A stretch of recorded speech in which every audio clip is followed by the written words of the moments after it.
All right. Good evening, everyone. I'm Dr. Michael Twyman, a heart attack prevention expert, a biohacker, and a health optimizer. Tonight's discussion is going to be about photobiomodulation and musculoskeletal benefits. Last week, I had spoken about how you could use photobiomodulation or red light therapy to affect the cardiovascular system. And tonight, we'll talk about how you can help your muscles improve. So this will be recorded as always. It'll be up on my YouTube channel. It'll be up on IGTV after this talk tonight. And for those joining on Facebook, Instagram, or via my Zoom call, just type in your questions and we'll answer them at the end. So 1 in 3 Americans have chronic pain. You can think of photobiomodulation as something that is less risky to try than non-steroidals, opioids, or surgeries. At times you may need those procedures, but if red light therapy makes your pain go away, maybe you should consider using it. Red light therapy is essentially photosynthesis for humans. So plants use sunlight to make glucose. You eat the plant, get the glucose. But the way photobiomodulation works is that the light enters your cell and has to be absorbed by a photoreceptor. So the major one that we're going to be talking about tonight is called Cytochrome C Oxidase. So I always bring out the little Mic figurine. So this is just a little example of a mitochondria. These are the things that make energy for you. And the cytochrome C oxidase is in the 4th cytochrome.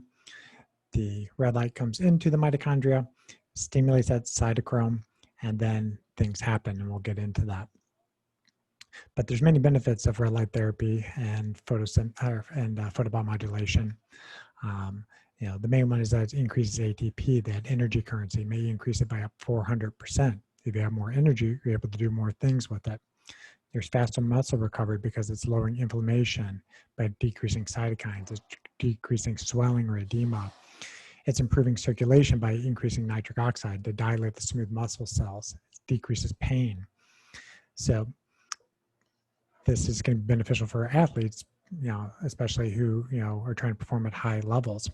And I had recently taken a 8-hour course with Thor Laser that went over a lot of the details that I'll be speaking about tonight. But they had shared examples of in 2016, a lot of the U.S. Olympic sprinters had been using this red light therapy to recover faster in between training sessions. And it wasn't one-to-one for sure. If people used it, they won medals, but they tended to do better and they had less injuries. So most of those sprinters were very much believers, and they were using it 3 times a week up until the time of the Olympics. Red light therapy is not doping per se, as long as it's done topically. Yes, if you do an IV laser, some World Doping Associations consider that doping. So yeah, for professional cycling and professional Olympic athletes, you can't use the IV laser, but the topical stuff is not banned. But what it helps with the athletes do is it really decreases the DOMS, the delayed onset muscle soreness. And there's actually a study that they had shown in this Thor training about improving muscle recovery, the torque recovery. So they treated the patients with the red light therapy, the infrared therapy, and then the patients were able to do more than 50% reps the next time they were stressed. There's data that using red light therapy prior to exercise actually will improve weight loss. It's not the red light therapy by itself that improves weight loss. It's just that you have better endurance, better energy production, and you're not as sore, so you're likely to be able to do more. And so that augmented weight loss over not using red light therapy at all. It actually did improve insulin resistance. 20% if you just did, weight training, resistance training, 38% if you did red light therapy before the resistance training. So there's, well over 60 studies on strength, endurance, and recovery. So this is well studied. There's well over, I think, 4,000 articles on PubMed on photobiomodulation. So some of the other things that, potentially can help is, it's going to potentially improve your testosterone by 3-fold. If you have more testosterone for a man, yes, your sex drive is going to be up, but you're also able to put down more muscle mass. And where did this red light therapy stuff really come from? Initially it was in the mid-60s that the laser was invented. And it was 1967 that they accidentally discovered that the laser therapy actually helped with hair regrowth in mice. They were initially trying to figure out if laser therapy would induce cancers, and it wasn't. And so they've been doing studies since then that, how does this light therapy actually interact with the cells? In 1999, NASA actually had published a lot of data on using LED therapy for musculoskeletal issues for the space station, because there's not a operating room or a lot of things that you can do up in space. Somebody gets injured, and they were showing that this is beneficial for wound healing. So it is actually an FDA approved modality for the temporary relief of muscle and joint pain. So it's very safe. There's no significant side effects for using it in a routine manner. And that's honestly one of the biggest challenges, is getting the correct dose, which we'll talk about in just a moment. But I want to go back a little bit again, and talk about how the this actually works. So the light source puts in photons into the mitochondria, and the three main things that happen is that it increases ATP, increases the energy currency for the cell. It does this by photodissociating nitric oxide off of cytochrome C oxidase. Nitric oxide, you hear me talk about in a lot of my cardiovascular talks about the thing that dilates your blood vessels, prevents stuff from sticking in the endothelium. So it's very helpful in the blood vessel, but inside the mitochondria, it actually slows down energy so that the mitochondria have time to rest. But sick mitochondria have more nitric oxide inside of them and decreases energy flow through the cytochromes. So if you knock off nitric oxide, the arteries can dilate, you bring in more blood flow, but then ATP can be produced. So the electrons flow through, the ATPase spins, more ATP is made. Also, temporarily, the reactive oxygen species goes up. So it's called oxidative phosphorylation. So as you eat food, you breathe in oxygen, you got to burn it in your mitochondria. Basically, the spark plugs combust this and make energy at the end of the cycle. So temporarily, the reactive oxygen species goes up, but then this stimulates many adaptive responses, superoxidase. Dismutase comes around and then eventually lowers the reactive oxygen species. So photobiomodulation is somewhat like exercise to your system. When you exercise, you're increasing temporarily the reactive oxygen species.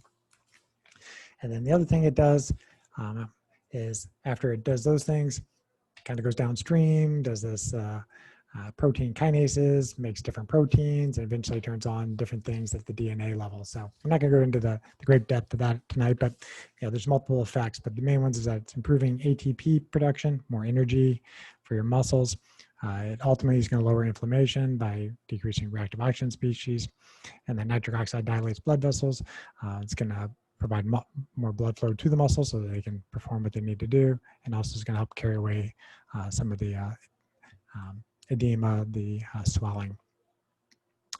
So last week, for those that watched my cardiovascular talk, I talked about a lot of the dosing mechanisms of photobiomodulation. So I do have a website that I put together, and remind you, I'm not a professional web developer. I'm a biohacking cardiologist, but my website is redlightdoc.com. And I put my previous photobiomodulation talks up there, and a couple links to articles and different calculators that I found useful to kind of do some of these calculations, because truly the hardest thing to do in photobiomodulation is figure out the correct dose. And it is apples to oranges comparing different manufacturers' devices. So the first thing I recommend is, buy from a reputable manufacturer of the photobiomodulation or the red light boxes, and make sure one that will actually be responsive to your questions, because you're going to want to know some of these numbers that I'm going to talk about. What are some of the things that you want to look at for these parameters? And the better manufacturers are going to be open. It's going to be up on their website, or you send them a message, email, they'll be able to respond with that information. So there are typically 8 parameters you need to know for photobiomodulation, and we'll go through them all one at a time. And I'll try to go more slowly than I did last week, because I was kind of trying to shove a lot of stuff into an hour-long talk. But those 8 parameters are the wavelength, so basically the color of light that is coming out of the box. You're mainly going to be looking at the red and the infrared spectrum, especially the near infrared. So ballpark, it's going to be in the mid, 600 nanometers to the mid 800 nanometers is kind of where the range is. There's certain wavelengths in the 700 nanometers that aren't beneficial, but you don't necessarily have to worry about those specifics tonight. Then the power.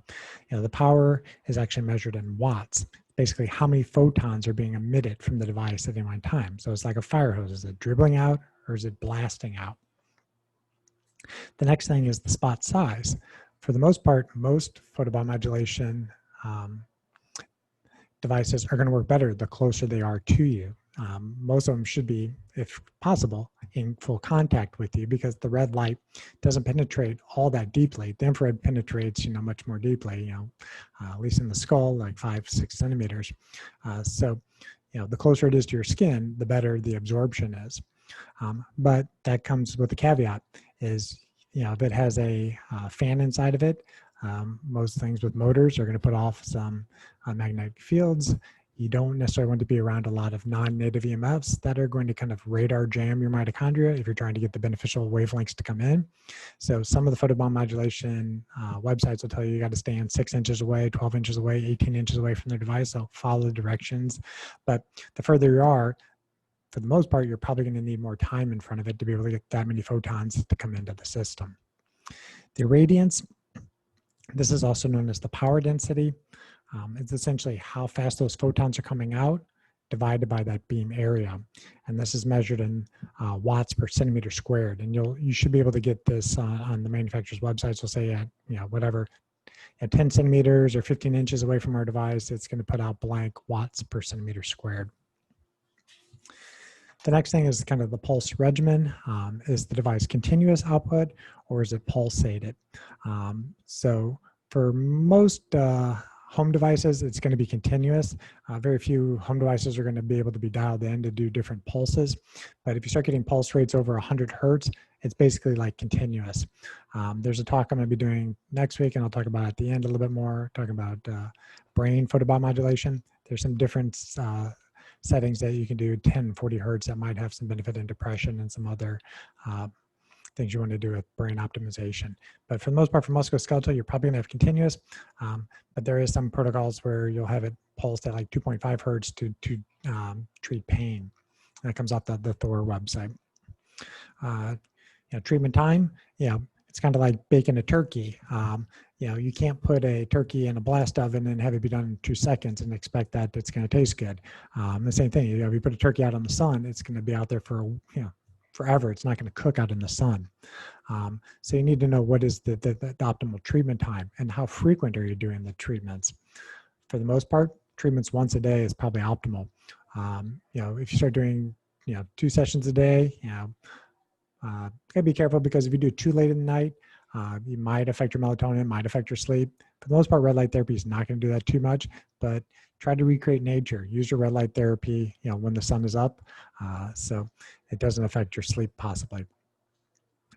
Then energy is measured in joules, and energy is calculated by doing the watts. So essentially how fast are the photons coming out times the time. How long is the photons being exposed to whatever you're treating? So that comes out in joules. But that's not necessarily the dose that you're getting. The dose you're actually getting is called the fluence. The fluence is that the watts times time, which is going to be the joules, and you divide it by the beam area in centimeters squared. So a quote dose is going to look like something like 3 joules per centimeter squared. But that's not exactly the thing that you need to know. You're going to have to look at the manufacturer's recommendations or go to the primary sources of the articles that will tell you what dose to actually treat.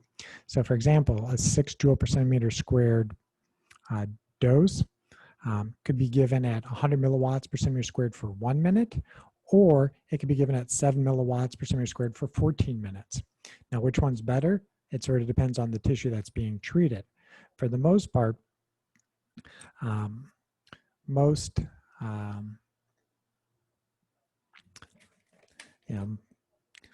of the time, you're probably for musculoskeletal, you're probably going to be in that 5 to 6 joules per centimeter squared, and you're probably not going to get much over 50 milliwatts per centimeter squared. Some of the devices, claim to be higher. You're going to have to either trust their data or get a laser power meter and measure it yourself to really know kind of what the power density is coming off of the devices. But essentially, think of it again as like that turkey. The way to know the recipe is, what is the rate that the photons are coming out to hit your body times the time that it needs to do that. So, you're not going to put a turkey in a blast furnace, too much power all at once. You're not going to put a turkey out in the sun and expect it to cook, not enough power. So you need both of those features. And then I think The thing I did want to talk a little bit more too about is the dosing, is the biphasic response. I think I showed this last week. So with photobiomodulation, the dose is important. If you don't put anything in, you're not getting a benefit. Then there's the right dose.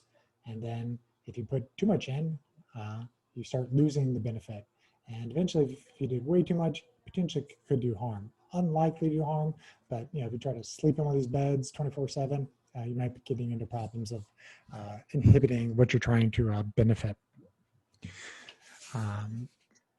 So I think that was the main points that I wanted to hit upon tonight on how photobiomodulation helps with musculoskeletal problems.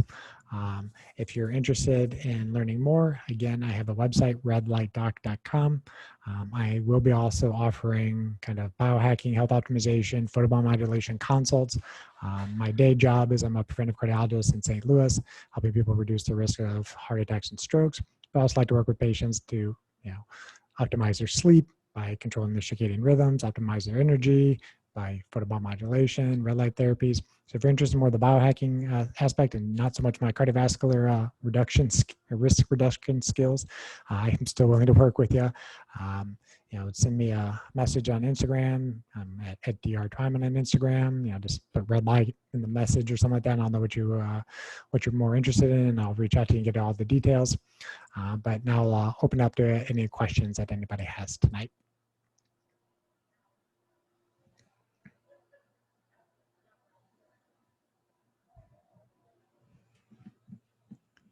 And for those that are on Zoom, if they're interested, click on raise your hand, and I can let you speak out loud if you like. But otherwise, just type them into the chat box. So I have two actually web pages. One where I have all my kind of photobiomodulation talks is redlightdoc.com. Also, my main practice is drtwyman.com, drtwyman.com. That has all the links to how to work with me in St. Louis, has other videos about how to reduce your risk of heart attack. On the first page, I have kind of the 3 best tests you should get to reduce your risk of a heart attack.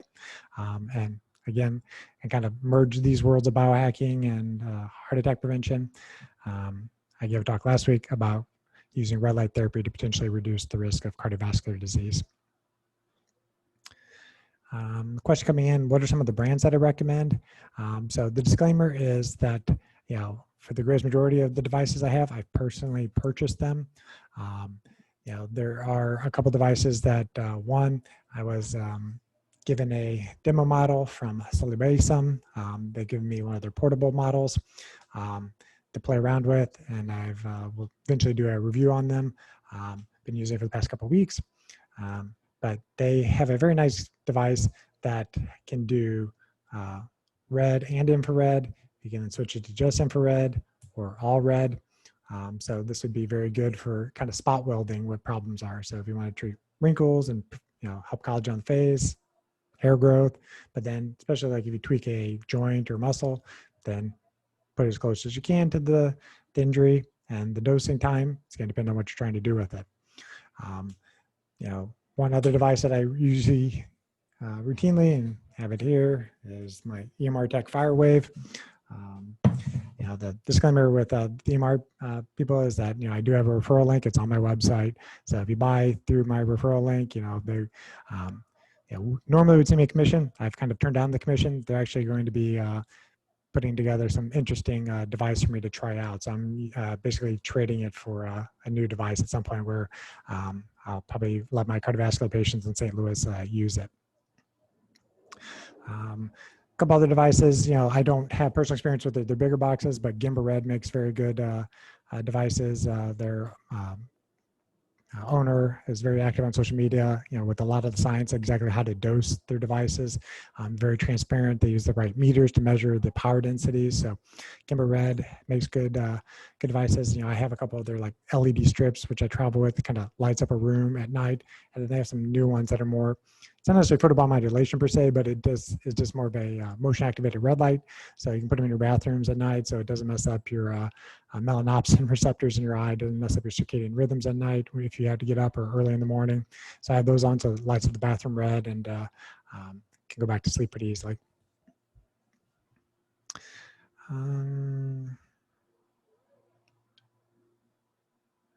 Question about combining photobiomodulation with CoQ10.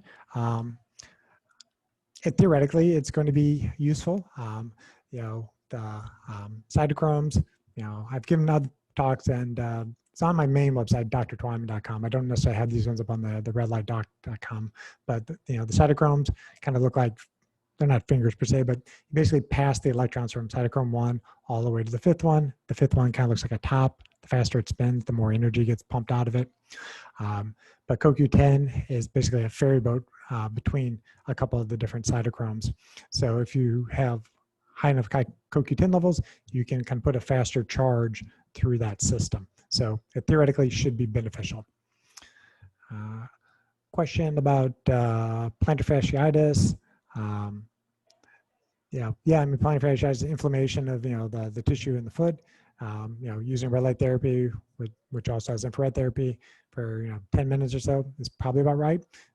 Personally, would just recommend reaching out to the infrared people. They're pretty good about giving kind of broad dosing guidelines. But sometimes it's very hard to kind of pin down exactly what the dosage is, because everybody's different. You have different skin tones. If you have more melanin in your skin, it's going to reflect more of the red light. So if you're further away from it, it's going to bounce off your skin more. So you're going to need more time, or you got to be closer to the device.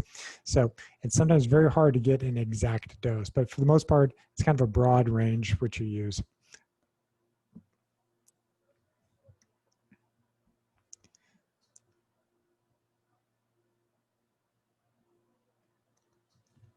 All right. Very good questions tonight, everyone. Dr. Twyman, I have a question. Yes, ma'am. I didn't see last week, so I hope that this isn't redundant, but just in terms of this red light that I'm assuming that you also get from sunlight, getting the natural sunlight, is that going to do anything comparable to the red light therapy? Correct, and that's a great question, and I touched upon it a little bit last week, but these, I'm going to call them supplements using these red light boxes, because you're always more optimized to get it from Mother Nature, because the color of light that Mother Nature gives you during the time of day gives you information of how to make your hormones and neurotransmitters optimally. So red light is always present outside. It's like 42, 43% of sunlight all day long. The blue light switches throughout the day, and UV light's kind of in the middle part of the day. So yes, red light therapy in the morning and in the evening time is beneficial by getting it from sunlight. So you want to try to recreate as much as what you can from sunlight. So as I say, one, use the devices during sun up to sundown for the most part. And then this is where you kind of got to do the reading, is to figure out the power density, is how strong is the device you're using, and try to recreate what is the power density of the sun. I don't remember the exact number exactly off the top of my head. I think the sun is somewhere like 20 to 30 milliwatts per centimeter squared or something like that. Don't hold me to that. I'll have to look that one up later. But definitely use Mother Nature's way to improve your solar callus, and then you use the red lights to kind of augment it if you have a kind of an acute issue that you want to treat. Okay. Thank you. Welcome. Question, looking into the EMR Tech, do you recommend it? Yes, I do recommend the EMR Tech brand. They make a couple different models. I personally use the FireWave. It's the most economical model. I think usually it's running about $250. They do make a longer panel, and then they have one that's about the same size as the FireWave, but it has more central bulbs. I'll bring it here again up on the screen for a second. But this is the FireWave. Has some infrared and red kind of peripheral bulbs, and then actually has two switches. So I had the central globe off so you can see me, but I'll flip it on for 1 second. But central bulb goes on, it's 200 watts, so extremely bright and intense. So if you're actually doing the photobiomodulation, you want that central bulb on, and you stand however many inches away from it that you need to.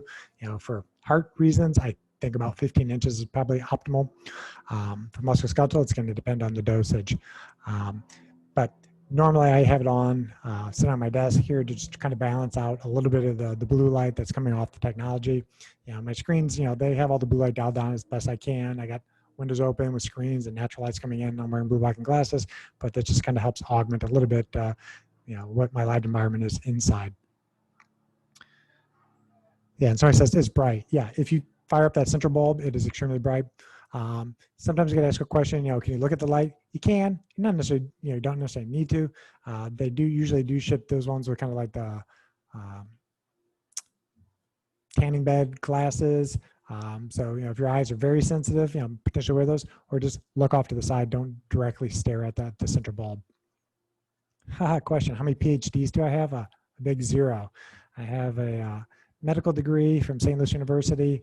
And then when I was in the Navy, they decided to put me in charge of a whole internal medicine department with no business training. So I went back and got a MBA. And all this light stuff, I've honestly taught myself this in the past 3 years. And I'm, I can say, okay, I'm smart, but I'm not a PhD in, physics or something like that. So, before 2017, I had no idea any of this stuff existed.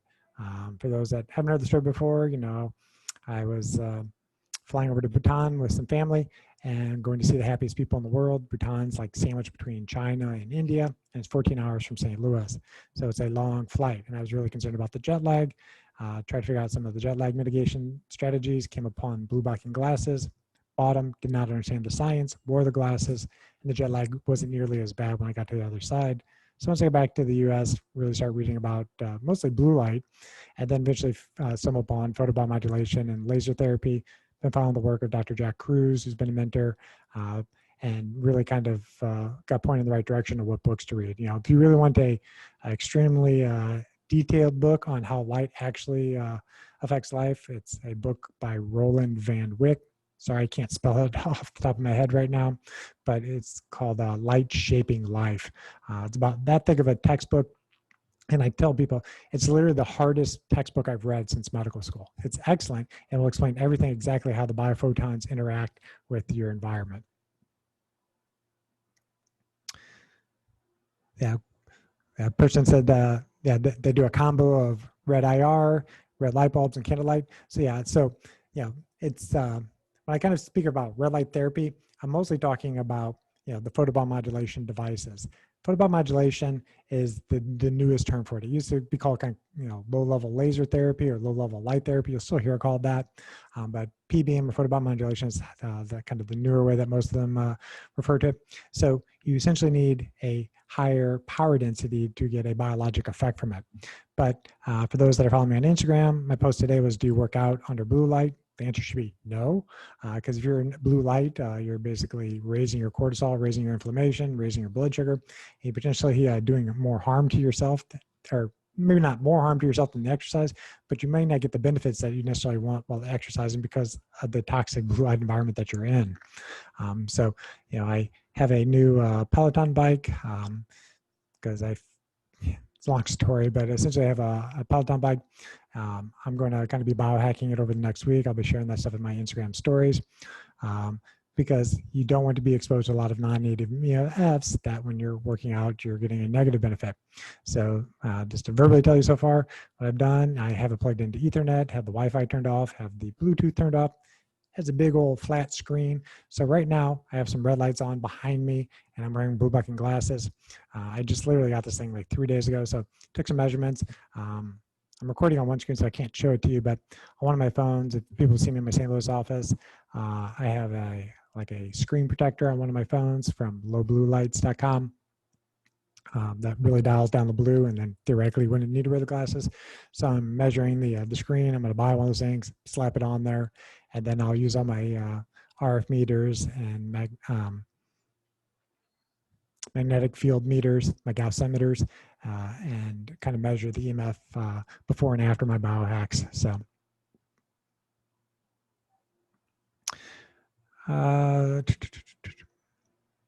Question, have you had patients experience cardiac benefits using photobiomodulation? Yes, I have. I'm only very recently been privy to the information that there's data outside of Russia and Germany, and there's some in Israel as well, that there's some cardiovascular benefits of using photobiomodulation. Most of the data is going to be in IV blood irradiation, and that's mostly Russian data. So I don't have enough super sick cardiovascular patients that are going to benefit from that. Fortunately, or I'm either really good at what I do, or I attract people who really don't ever want to go down the route where they're having heart attacks and needing the most advanced laser therapies.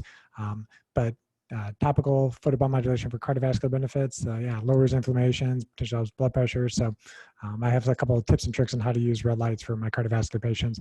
And if people are interested in that, want actual dosing protocols, then hit me up on Instagram. To send me someone said red light, and we can set up a meeting and give you all the details on it. Question coming in: when you want some inflammation while working out, would red light inhibit that? That's a great question. It's possible because you do want to stress the body, create some reactive oxygen species with exercise, and then let the body kind of make its natural antioxidants and cool things down. So I probably wouldn't use a red light device immediately after exercising. I would potentially use it beforehand to kind of pre-treat the muscles, basically make them make more ATP so you have more power going into it, and then wait a little bit afterwards to actually treat. The exact time frame, I don't know for sure, but if you do use some red light therapy, a little bit after the exercise, you really do decrease that delayed onset muscle soreness.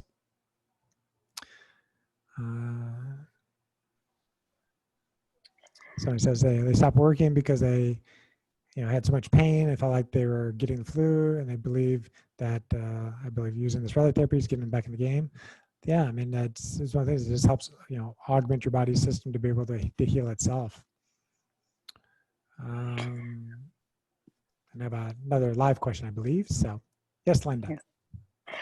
How would you measure the efficacy of red light therapy? That's a good question. Number one is just by essentially how are you feeling. So if you're treating a musculoskeletal issue, the discomfort, the swelling, the redness should go away, after a couple of treatments. And then, for other kind of more chronic conditions, you can look at inflammatory markers, high sensitivity CRP, and there's other cytokines and interleukins that you can check with some of the advanced lab companies if you really want to know if those things are improving. But for the most part, it's going to be by almost by how you're feeling is the biggest metric.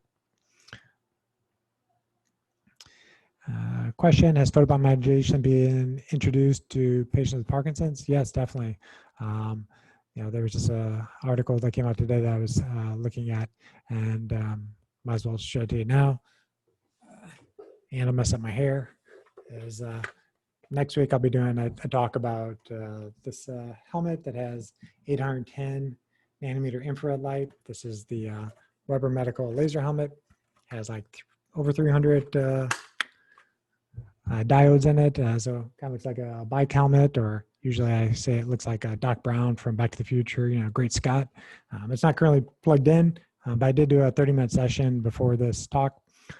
There are some very interesting data coming out on photobiomodulation and brain health. Has benefits for Parkinson's, Alzheimer's, depression, ADHD, memory, speed of frontal lobe processing. I've played around with it for about 2-3 weeks, and my personal experience, I've used it in the morning time during meditation, and I tell you it's kind of like a very intense, deep meditation when you use it at a certain frequency. And then if you don't pulse it, it's a little bit more exciting to the nervous system. So it doesn't necessarily feel like coffee or nicotine, but does tend to give you a little bit more brain energy. So fascinating technology, just really starting to get started. There are some human trials, not a lot. So basically I'm the N of 1 guinea pig right now, making sure it works okay. I have a family member using it. Maybe I'll share her side effect story. Maybe I won't, but I wanted to play around with it a little bit before I offer it out to any of my patients here in the St. Louis area.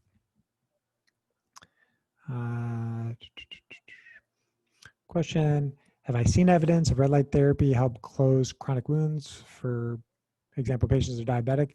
Not personally, but in the literature, yes, there's definitely data that helps with fibroblasts, helps with collagen production, and so potentially will help with wound healing. It doesn't necessarily have an FDA indication for that, but you're not likely to get into any trouble with it. All right. Question, does the laser therapy help with dyslexia? Unknown. I don't know that there's been any data on that. But essentially, the way that the helmet works is it uses 810 nanometer infrared light, and that penetrates like 5 centimeters into the brain. It hits that cytochrome C oxidase, produces more ATP in the brain. Your brain doesn't store energy, so more energy in the brain, you can think better. And it also brings more blood flow to there, especially the frontal part of the brain. So it is a very interesting experience when you use this device. And, you know, I would say, you know, some people think, like, oh, there's no way this could actually work. I can tell you from the family member who had the side effect, I can 100% guarantee you that this had an effect on that person's brain. And I've used it myself, and I can tell that, you know, I have a difference when I use it. So I'll pop it off for a moment. All right. I think I have a question here on Facebook. Let me fire that one up, and I'll come back to the Instagram in 1 second.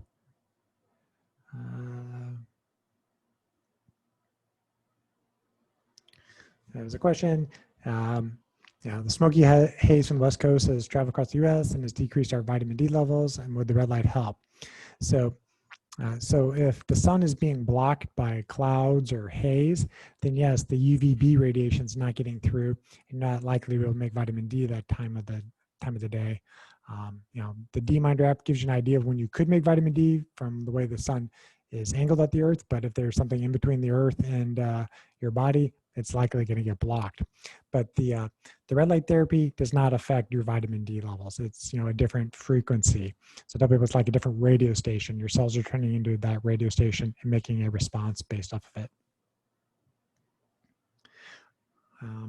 One benefit of the red light therapy, and I'll just go slightly off topic with it, is it does potentially help you reduce your risk of burning when you're out in the midday sun. So Dr. Cruz is the one who kind of taught me about this. You know, he calls it, you know, building your solar callus. You can use the photobiomodulation, or, you know, as talked about with Linda earlier, you know, the sunlight. So, you know, for those that haven't heard, you know, I am going to be doing a optimal health retreat in November this year in Cancun. It's the week before Thanksgiving. You know, if you're interested in more details, you know, again, send me another DM or email me at, you know, drtwyman@apollocardiology.com. But at my health retreat, when I did one in February, I taught people how to do this kind of hybrid tanning. Essentially, you go out at sunrise, skin exposed. That sunlight has red light, no UV, so you're not going to burn that time of day. The red light preconditions your skin from when UV comes out, and you're less likely to burn. And if you did burn, then you get more red light in the evening, and you sort of not necessarily completely undo the damage, but you help the body repair itself. So you can use your photobiomodulation devices to kind of simulate the sun before you go out to midday sun, or you know at sunset, to kind of help heal the skin from a day in the sunlight. But good questions here. All right. This is a question. It's likely, but you know, there's always going to be caveats. So, is using red light therapy safe for pregnant women? You know, where should they aim it and for how long? That's something you're going to have to work with, you know, with your individual physician, because red light therapy, you know, is basically a drug equivalent. Tina Carew is, you know, one of the world's experts in photobiomodulation. She's the one that kind of figured out that, you know, the red light was affecting cytochrome C oxidase to make energy. And so, yeah, I'm not going to skate the line with the medical boards, you know, practicing medicine over the internet. So if people really want exact dosing protocols, they're going to see me in the office or work with me via telemedicine. But you know, I would say for most pregnant women, just use the way Mother Nature intended, be out in the sun.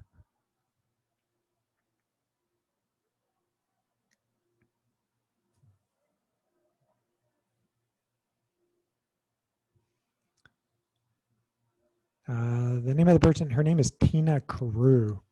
I don't have it spelled right in front of me, but I believe it's spelled K-A-R-U.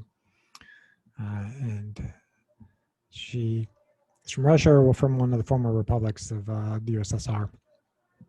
If you just search for photobiomodulation and red light investigator, she's, you know, top of the line that pops up. The other one is Michael Hamblin at Harvard. He's the other big guru, at least in the stateside, and then more in Europe, it's Dr. Weber, who helped create this laser helmet. I'm not wearing it currently, but he has the laser watch, and they also have the intravenous blood irradiation device, the endo laser. So Michael Weber, there's 2 Michael Webers in Germany. Both of them put out good information as well.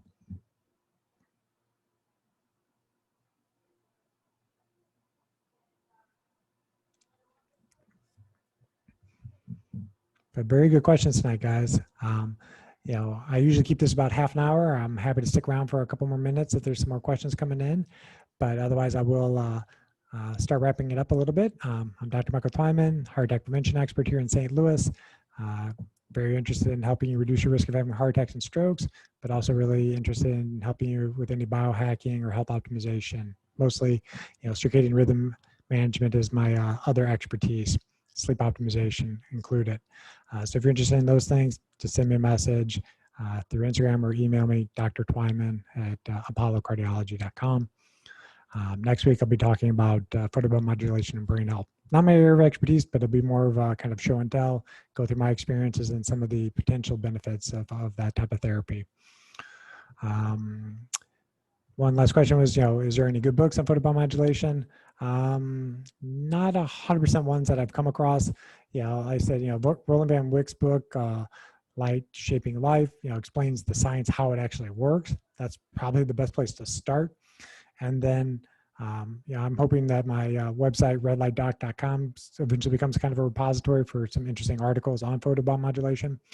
But, basically all the big manufacturers, they usually have some articles on their websites that I would take a look at. Thor Laser, I did an 8-hour course with them. They have a lot of good, peer-reviewed data on their website. They're a very reputable company. So maybe start with the Thor Laser website too. Yeah, there's a question. When am I writing a book about it? Maybe I'll drop the secret tonight. I actually have a book in mind. I've had many people asking me like, when am I going to write a book? And usually think I'm going to write a book about, heart disease. And maybe, someday eventually we'll get to that. But I actually think I'm going to write a children's book first. I think I'm going to write a book called The Adventures of Mito Mike. And this is the example of Mito Mike. And it'll be all about how light affects your mitochondria and something that you can teach your children. So maybe I'll start with the children's book first.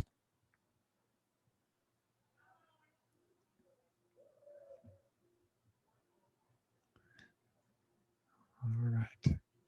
Well, you guys are very welcome. Thank you again for joining. And I'll be again, come back to you on Monday night next week, 6 o'clock Central Time. So have a great week and take care and get out in the sun. But if you need help with the red light stuff, shoot me a message. So take care.